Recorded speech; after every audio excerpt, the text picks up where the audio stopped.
masharti ya ajira, majukumu ya kazi, mahala pa ajira na vitu vingine kama hivyo. Vyote hivyo vinaelezwa kwenye mkataba wa ajira, na vyote hivyo vina faida kwako wewe mwajiri pale unapokuwa unamwachisha kazi mfanyakazi. Sasa kwa mfano, umemwajiri mfanyakazi Dar es Salaam. Siku ya kumwachisha kazi mfanyakazi atakuja kusema mimi niliajiriwa Mwanza nikahamishiwa Dar es Salaam.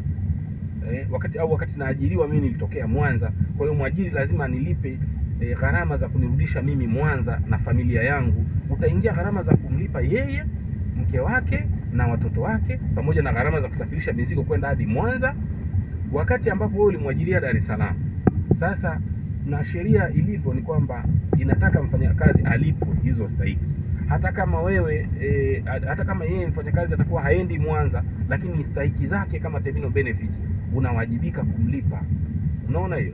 Kwa sasa kama ungekuwa umemwajiri kwa mkataba wa maandishi, halafu ule mkataba ukawa umespecify ameajiriwa wapi, majukumu ya kazi ni yapi, inakusaidia sana, kwa sababu itafikia kipindi mfanyakazi atashindwa kutekeleza majukumu yake. Akishindwa kutekeleza majukumu yake, wewe kama mwajiri una uwezo wa kumshtaki aidha potovu nidhamu au kwa kushindwa kutekeleza majukumu yake. Una uwezo wa kumchukulia hatua na ukamwachisha kazi vizuri tu. Lakini kama hauna hizo mkataba ambao ni wa maandishi, utapata shida kuthibitisha kwamba huyu mfanyakazi hajatekeleza hata majukumu yake, kwa sababu majukumu yake ya kazi yatakuwa hayafahamiki.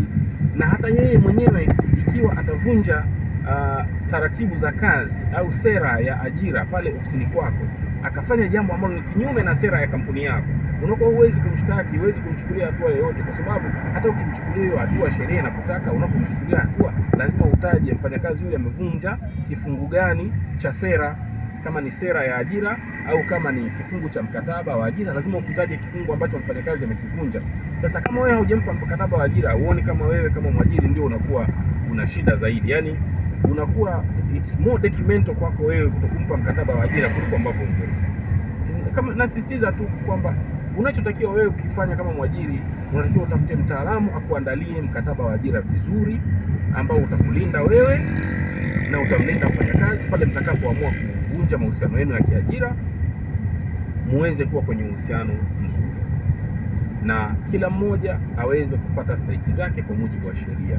Usije ukajikuta unalipa vile ambavyo hukupaswa kuvilipa kwa sababu ya wewe tu kwamba ukumpatia mkataba wake wa ajira.